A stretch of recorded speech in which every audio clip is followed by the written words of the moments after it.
এটা গীতালছুর ড্যাম। স্বর্ণরেখা নদীর উপরে এই ড্যাম নির্মাণ করা হয়েছে। বলা হয় পুরো রাঁচি শহরে এই ড্যামের থেকেই জল সরবরাহ করা হয়। এই ড্যামে প্রচুর পরিমাণে মাছ আছে।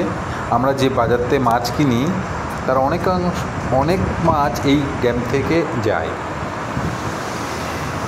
এখন ভরা বর্ষাকাল, সেই জন্য জলের অনেক প্রেশার, তাই দুখানা গেট খোলা আছে। অন্য টাইমে সাধারণত একটা গেট পুরো খোলা হয় না, তাও হালকা করে একটা গেট খোলা থাকে, কিন্তু এখন দুটো গেট খোলা আছে।